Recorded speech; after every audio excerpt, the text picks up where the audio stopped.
আবার যেন তোমার দেখা তোমার সামনে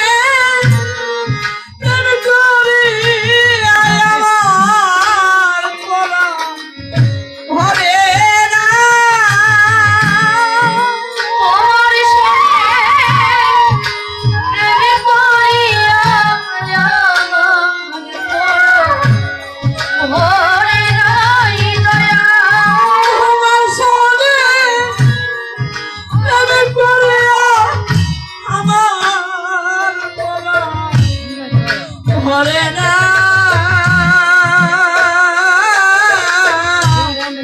লাগি নালি আবার যাব তোমার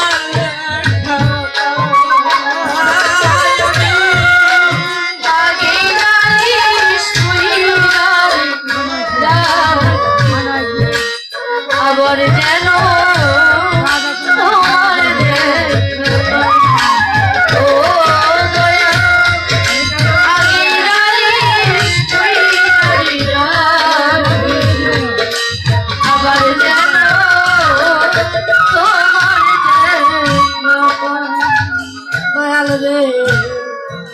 তোমার মুখের ওই মধুর বাণী গলার ভৈরা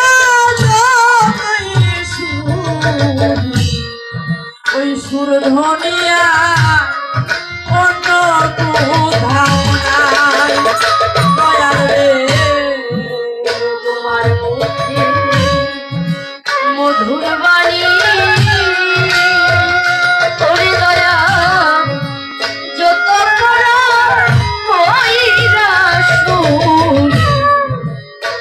সুর ধনিয়া অন্য আমি আমার জানো দেখে করে পায়া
এ জীবনে ওরে দয়া কত মনোরালা পড়ে কত নিশি জাগিয়া গেল। তোমার দয়ায় আমার এ জীবনে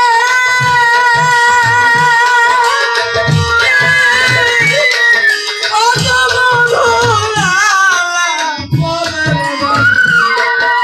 কত নিশি জাগিয়া করে আমার পোড়া মনের মুক্তি রেখা রেখা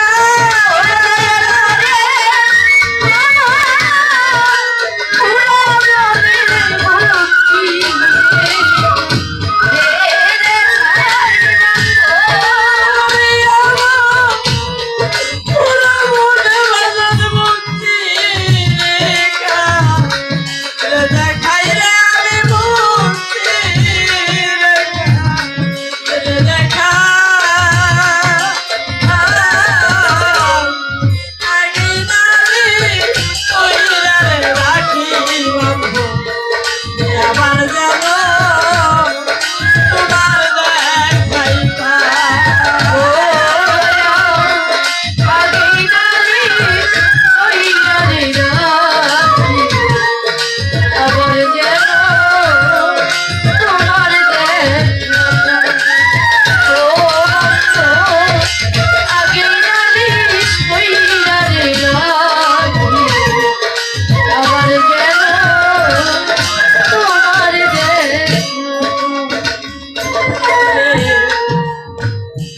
দয়া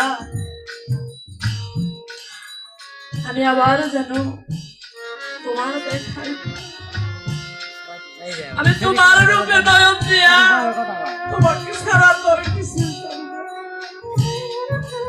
এ যুগে নয় যুগ যুগান্তর আসলেও যেন আমি তোমার দেখা পাই প্রতি বছর তুমি যেখানে থাকো যে হাতে থাকো এই অধম যেন তোমার চরণ ছাড়া দয়াল রে আগে তোমার রাখলাম বলে ও আমি বাজার লয়া যায় সবাই রে তার সাথে আমি কেমন করে যাই আগেই তোমার রাখলাম বলে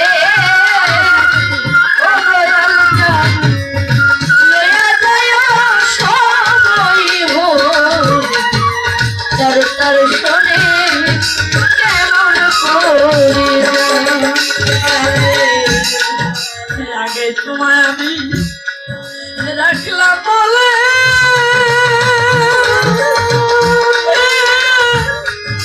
লয়া যায় সবাই তার সাথে আমি কেমন করে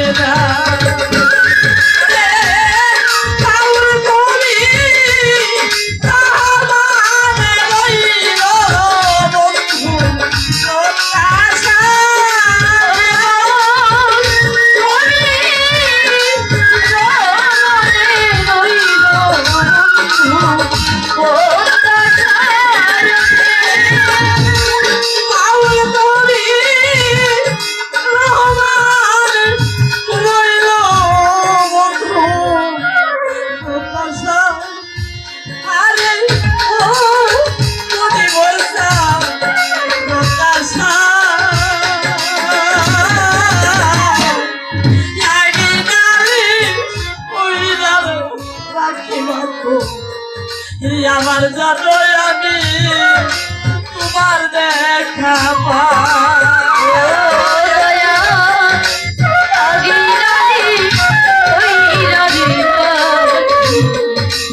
আবার যেন তোমার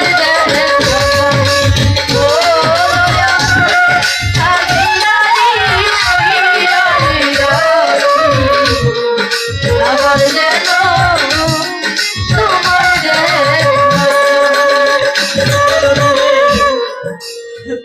মুখের মধুর বাণী আমার মজিবার সাথে মধুর বাণী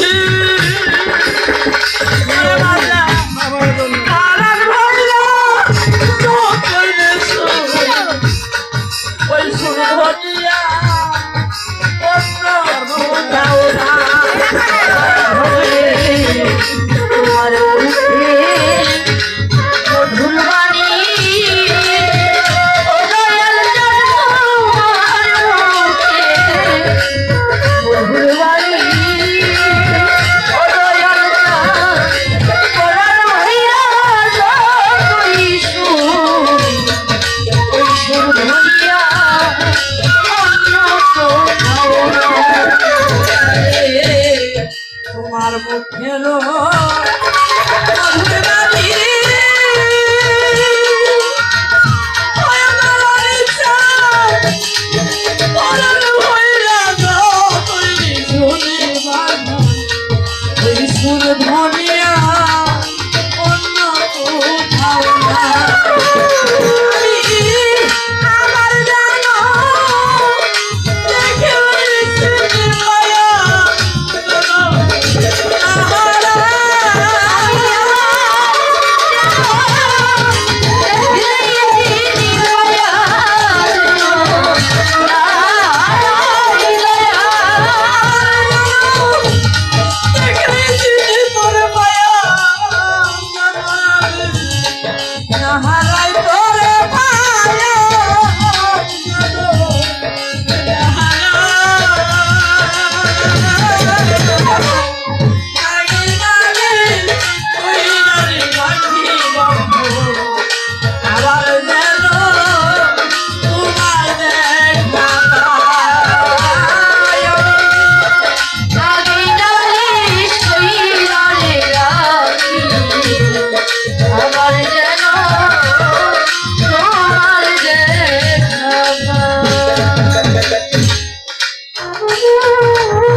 অনেক আগের একটা ঘটনা। গান করে ট্যাকের হাট বাস স্ট্যান্ডে নামছে, হঠাৎ করে গানের শব্দ পাইলে উনি এগিয়ে গিয়ে দেখে 7 বছরের একটা ছেলে গান গাইতেছে। কোন দিনে সারিবে নৌকায় আমারে কইও, পেছনে পড়ে যায় যদি যায় আমার শক্তি দিও। কবি বিজয় সরকার এত সুন্দর কণ্ঠ, গান শোনার শেষে বিজয় সরকার ছেলেটির কাছে গিয়ে বলতেছে, বাবা তুমি যে গানটি করলে এই গানটি কার গান? বলে ভাবুক কবি বিজয় ঠাকুর। বলে তুমি তাকে দেখেছো? বলে না। বিজয় সরকার বলে, বাবা আমি সেই বিজয় সরকার। ছেলেটি কথা শুনে বিজয় সরকারের পায়ে হাত দিয়ে সালাম করলো। বিজয় সরকার বলতেছে, বাবা তুমি এত সুন্দর গান করলে, তোমার নাম কি? ছেলেটি বলতেছে, আমার নাম অনাদি। বলে তোমার বাবা কি করে? বলে আমার বাবা নাই। তোমার মা? বলে আমার মাও নাই, এই সবাই আমাকে অনাথ বলে ডাকে। তুমি কার কাছে থাকো? বলে আমার এক জ্যাঠাতো বোনের কাছে আমি থাকি। এই কথা শুনে বিজয় ঠাকুর তার পকেট হইতে 5টা টাকা, ওই আমলে পয়সার আমল ছিল বাবা, ওই আমলে বিজয় সরকার 5টা টাকা ছেলেটার হাতে দিবে। ওই 5 টাকায় তখনকার আমলে 3 কাঠা জমি কেনা যায়। অনাদি 5টা টাকা হাতে নিয়ে বারবার দেখি এত টাকা উনি আমাকে দিবে। বিজয় ঠাকুর বলে, বাবা তোমার এত সুন্দর কণ্ঠ, এত সুন্দর গলার টান, তুমি আমার সাথে যাবে? অনাদি পায়ে হাত দিয়ে বলে, বাজার আপনার মতো মহামানবের সঙ্গ পাবো এটা আমার অনেক ভাগ্যের ব্যাপার। অনাদিকে নিয়ে গেলেন বিজয় সরকার। অনাদিকে গান শিখালেন। সেই অনাদি হয়ে গেল অনাদি সরকার। অনাদি বয়স হয়েছে প্রাপ্ত। অনাদিকে বিয়ে করালেন। দূরের মানুষগুলা জানতো অনাদি সরকারের ছেলে, বিজয় সরকারের ছেলে অনাদি। আর কাছের মানুষগুলা জানতো বিজয় সরকারের পালিত ছেলে। অনাদিকে বিয়ে করালেন, 15 দিন হয়ে গেছে। এর মধ্যে অনাদির বউ গেছে বাপের বাড়ি। বিজয় সরকারের গান করেছে খুলনাতে। খুলনাতে গানে যাবে, যার সাথে গান মাদারীপুরের নারায়ণ বাবু তার নাম। সমকক্ষ গায়ক ছিলেন বিজয় সরকারের সাথে গান করতে। হঠাৎ করে খবর আসলো, বিজয় আমি তো বাবা গানে যাইতে পারবো না। নারায়ণ বাবু বলতেছে, সংবাদ পাঠিয়ে দিয়েছে, আমি তো গানে যাইতে পারবো না কোন একটা কারণে, তুমি অনাদিকে নিয়ে গানটা একটু গেয়ে এসো। তখন বিজয় সরকার বলতেছে, ছেলে মানুষ নতুন নতুন বিয়ে করেছে, যাবে শ্বশুর বাড়ি, আর আজ গানে যাইতে হবে, কি থেকে যে কি করি। অনাদিকে ডাক দিয়েছে, বাবা অনাদি কাছে আসছে। বাবা কি বলেন? বলে, বাবা তোমার তো শ্বশুর বাড়ি যাওয়া হবে না, তোমার খুলনাতে যেতে হবে আমার সাথে, সেখানে আমার সাথে তোমার গান করতে হবে। বিজয় কথা শুনে অনাদি বলছি, কেন আপনার গান না মাদারি করে নারায়ণ বাবুর সাথে? বিজয় সরকার বলতেছে, অনাদি নারায়ণ বাবু গানে আসতে পারবে না কোন একটা কারণে, তোমাকে নিয়ে আমার গাইতে হবে। এই কথা শুনে অনাদি বলতেছে বিজয় সরকারের কাছে, যে দেখেন নারায়ণ বাবুর এক ভক্ত পেয়েছিল, নাম ছিল তার প্রিয়বালা। বলে, দেখেন প্রিয়বালাকে নিয়ে নারায়ণ বাবু কোথায় যেন হারিয়ে গেছে। কথাটা শুনে বিজয় ঠাকুর তখন আর কিছু বললেন না, চলে গেছে খুলনাতে। গান শেষ, ভোরে গান শেষ হয়েছে। তখন বিজয় বলছে নারায়ণ বাবুকে লক্ষ্য করে, যে অনাদি তুমি এখন চলে যাবে মাদারীপুরে, তুমি মাদারীপুরে যাবে। অনাদি বলছে, কেন বাবা? বলে, সেখানে গিয়ে দেখবে নারায়ণ বাবু বাঁশের বাতি আসতেছে, এখন গেলেও দেখবে, বিকালে গেলেও দেখবে যে নারায়ণ বাবু বাঁশের বাতি আসতেছে। তুমি যাও। খুলনা থেকে মাদারীপুর প্রায় 60 থেকে 70 কিলোমিটার দূর। অনাদি গুরু বাক্য পালন করতে নিজে রাত জেগে ঘুম আসলেন না, ওই মুহূর্তেই চলে এলেন গাড়িতে চড়ে। অনাদি আসতে মাদারীপুরে এসে দেখে নারায়ণ বাবু ভর দুপুর হয়ে গেছে। ওই ভর দুপুরের মধ্যে উঠানে বসে বাঁশের বাতি আসতেছে। অনাদি যখন এই দৃশ্য দেখছে, দেখা মনে মনে কাঁদে, হায় হায় আমি কাকে কি বলেছি, আমি কাকে কি বলেছি। অনাদি সেখান হতে নারায়ণ বাবুর পায়ে হাত দিয়ে ভক্তি করে বলতেছে, দরদি আপনি কেমন আছেন? আর নারায়ণ বাবু বলতেছে, অনাদি আমি কেমন আছি তুমি জানো না, তুমি না বলছো আমি প্রিয়বালাকে নিয়ে হারিয়ে গেছি। এই কথার পর নারায়ণ বাবু বলতেছে, অনাদি তোমার আরেকটা জায়গায় যাইতে হবে বাবা। বলে, কোথায়? চরপুকুরিয়া গ্রামে আমার প্রিয়বালা থাকে, তোমার সেখানে যাইতে হবে। গিয়ে দেখবে আমার প্রিয়বালা এক হাত দিয়ে চুলার মধ্যে লাকড়ি ঠেলতেছে, আর এক হাতে পাখা নিয়ে মাটিতে বাতাস করতেছে।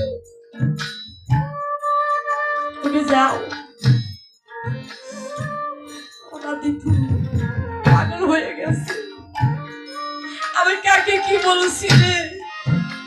সেখানে হতে চলে গেল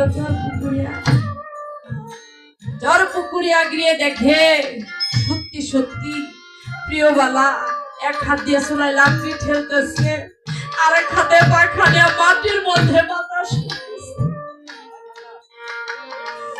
সেখান থেকে অনাদি প্রিয়বালার কাছে গিয়ে বলতেছে, দিদি তুমি কেমন আছো?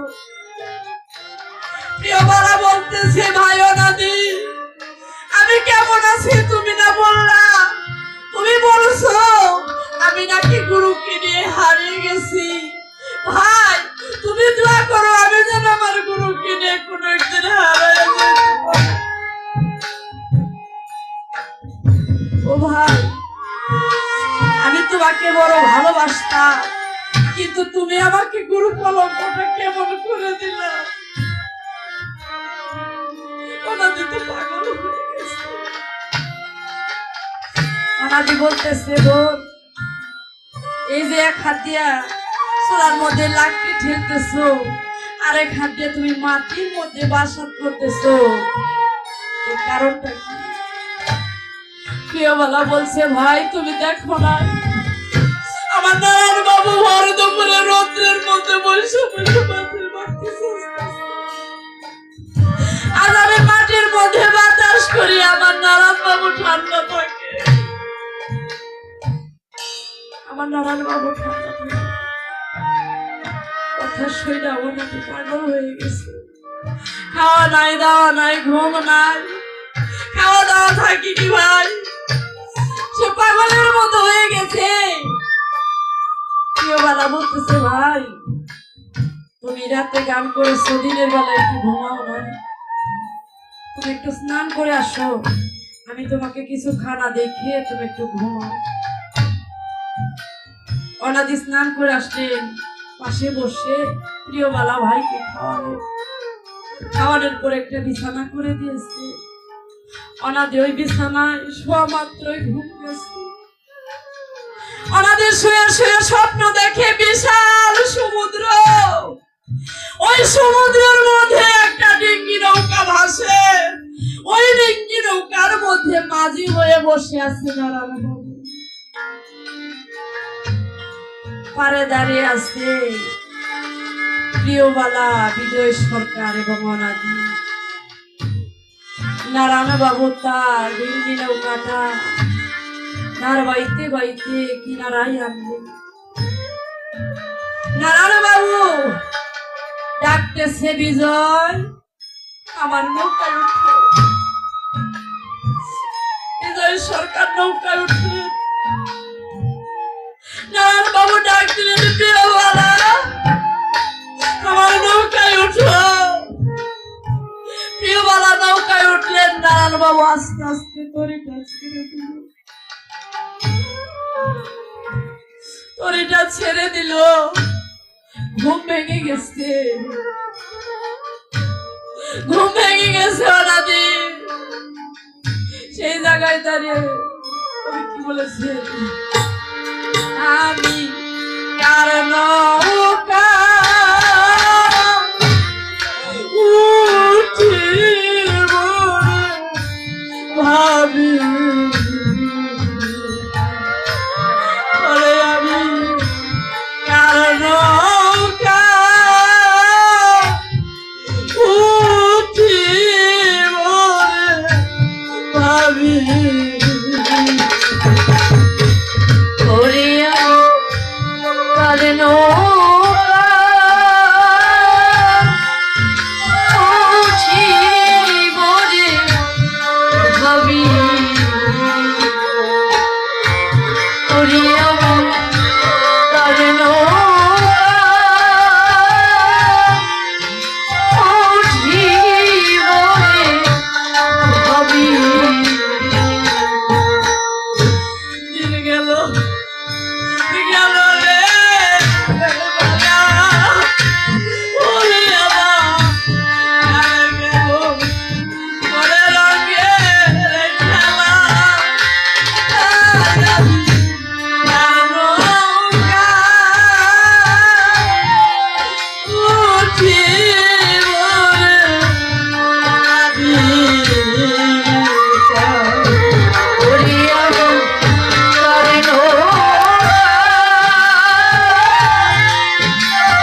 ভাবি ওরে আমি তার নৌকায় উঠি ওরে ভাবি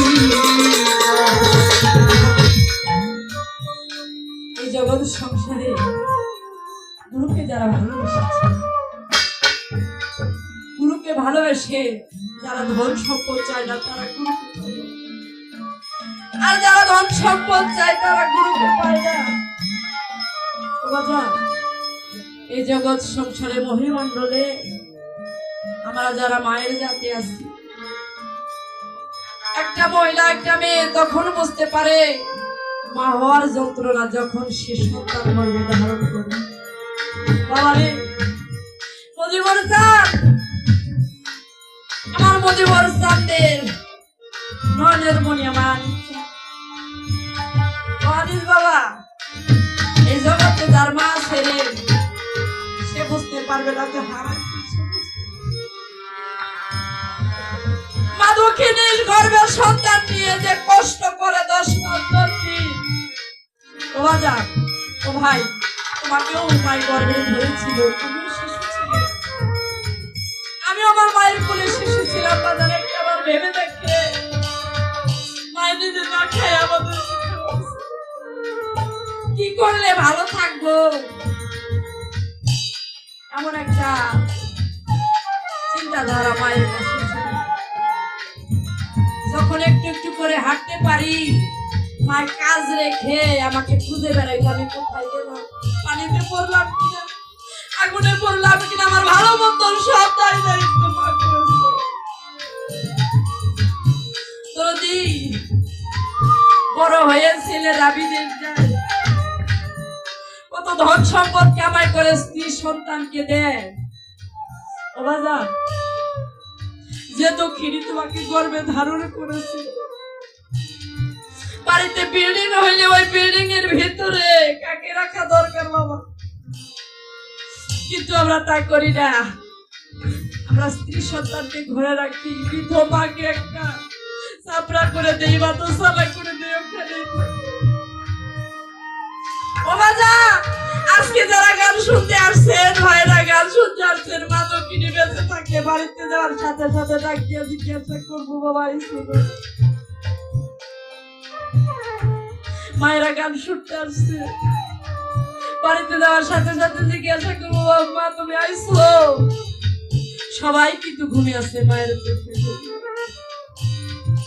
ভালো একটা জিনিস মায়ের হাতে তুলে দেয়, বাবা তুমি এটা খাও। এমন বান্ধব আর খুঁজে পাবো না, যে হারাইছে একমাত্র সেই বুঝতে পারে, যে হারাইছে সে খুঁজে দাঁড়ে দাঁড়ে আমার সেই বান্ধবটা কোথায়। মা কথাটা কতটুকু ছোট, একটা পর কিন্তু বললে পরে আত্মাটা জোড়াই যায় বাবা। এই একটা যে যন্ত্রের মতো হারাইছে, সে বুঝতে পারে তার জীবনের থেকে কি অমূল্য সম্পদ সে হারাইছে। এই সেখানে দাঁড়িয়ে কবি কি বলেছে, ওরে আমার মায়ের মত বান্ধব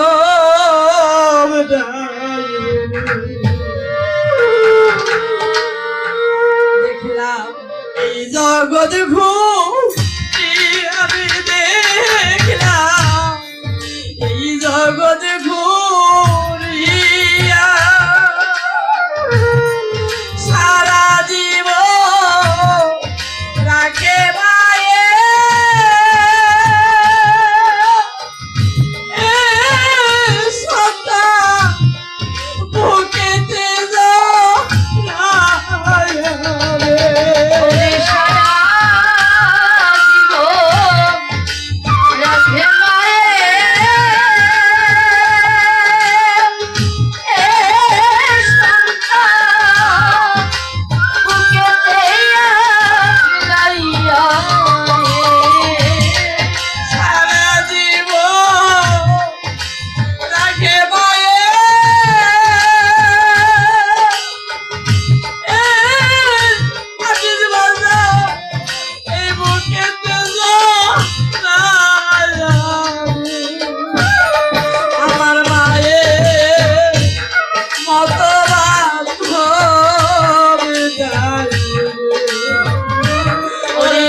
মাসো 10 দিনের মায়ু গর্বে দিছে ঠাই বাদল ভাই গর্বে দিছে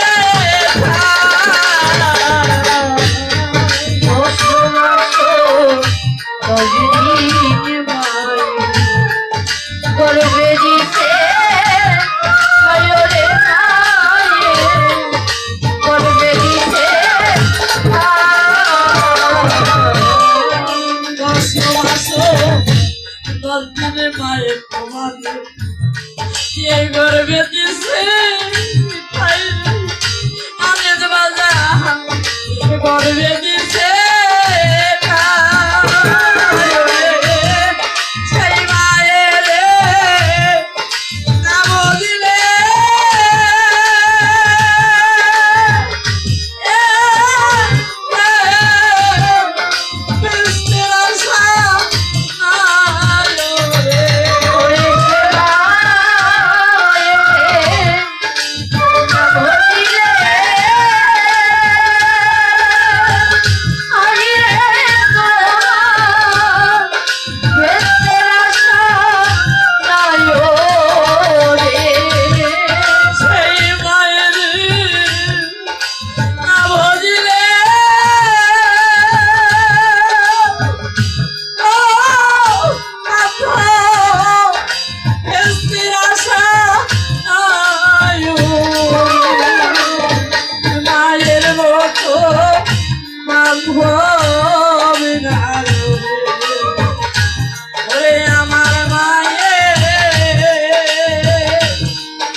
বেটা মারা মাধুখিনী বেটা মারা